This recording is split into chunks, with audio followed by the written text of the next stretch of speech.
Belle-Île-en-Mer, rien que le nom, ça sonne comme une carte postale. Des paysages magnifiques, le tourisme. Mais voilà, derrière cette façade idyllique se cache un mystère, un vrai secret de glace qui hante l'île depuis la nuit du Nouvel An 1978. Allez, on se penche sur ce dossier. Tu ne passeras pas la nuit. Des mots terribles, glaçants. C'est la menace qui a été lancée à Danielle Judic, une jeune pharmacienne de 25 ans, juste quelques heures avant sa disparition. Une phrase qui, encore aujourd'hui, est comme le point de départ de toute cette affaire.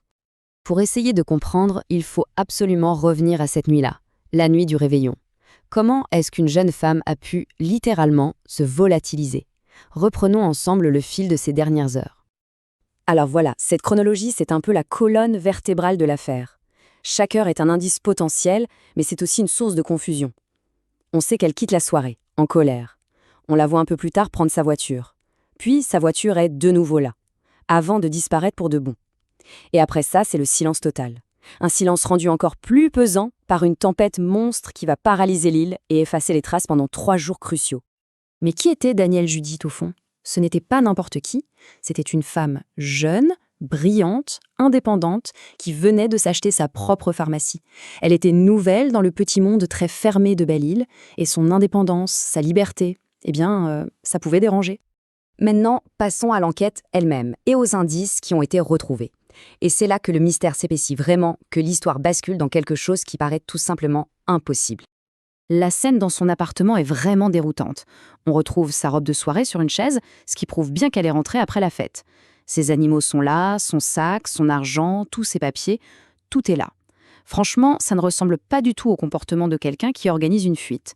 Tout laisse à penser qu'elle était revenue à une vie normale et que quelque chose est venu l'interrompre brutalement. Et voilà la question centrale, le grand paradoxe de cette affaire. Une île, c'est un milieu clos, non? Les entrées, les sorties, tout est contrôlé par les ferries. Et pourtant, Danielle Judic et sa mini-Austin se sont évaporés. Disparus. Ni sur l'île, ni en mer, ni sur le continent. Rien, le néant. Face à ce vide total, les enquêteurs ont dû travailler sur 3 hypothèses principales. Analysons un peu les arguments pour chacune de ces pistes. On a donc 2 scénarios qui s'opposent. D'un côté, la thèse de l'accident ou du suicide, ça pourrait tenir la route. Une route de nuit, le long des falaises, le choc de la dispute. Mais de l'autre, il y a un détail qui cloche terriblement. On n'a jamais retrouvé le moindre débris de la voiture. Et ça, c'est extrêmement bizarre. Une voiture ne se volatilise pas, même après un choc ou une chute dans l'océan. Alors, si on ajoute à ça la menace au couteau et les rumeurs qui circulaient, la piste criminelle devient tout à coup beaucoup plus crédible. Le suspect numéro 1, c'était évidemment son amant, celui avec qui elle s'était disputée. Sauf qu'il avait un alibi, et ça a bien refroidi les enquêteurs. D'ailleurs, contrairement à ce qu'on a longtemps dit, il n'est pas mort en prison 6 mois après. Non, il est décédé bien des années plus tard, chez lui. S'il savait quelque chose, il l'a emporté avec lui. Et si la clé du mystère ne se trouvait pas seulement dans les événements de cette nuit-là, mais dans l'île elle-même, on va voir que le lieu de la disparition a sa propre histoire, une histoire plutôt trouble. L'image de carte postale cache une réalité bien plus sombre, bien plus complexe. Pour vraiment comprendre l'atmosphère de l'époque, il faut gratter un peu le vernis de l'île. Pour saisir une partie de l'histoire de l'île, il y a un mot à connaître, Bagne. C'est un établissement pénitentiaire où l'on envoyait les condamnés aux travaux forcés. Et Belle-Île en a abrité un des plus tristement célèbres. Non, Belle-Île n'était pas un sanctuaire de paix. Son histoire est marquée par la violence, par le secret. Le fameux bagne pour enfants, la grande révolte de 1934, d'autres meurtres survenus à la même période. Tout ça, ça crée une atmosphère assez lourde. Une ambiance où l'idée qu'on ait pu étouffer une affaire pour protéger des gens importants ne paraît finalement pas si folle. Après des décennies de silence, il y a quand même une lueur d'espoir qui renaît aujourd'hui.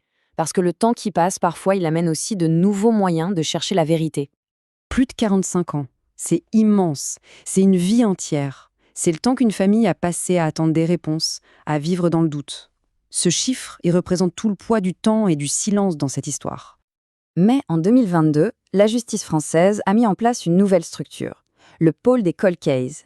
C'est une unité spécialisée dont le but est de reprendre ces vieux dossiers, de réexaminer les preuves avec un regard neuf et surtout d'appliquer les technologies modernes. Analyse ADN, modélisation 3D. C'est une promesse que des affaires comme celle de Danielle Judic ne tomberont pas dans l'oubli.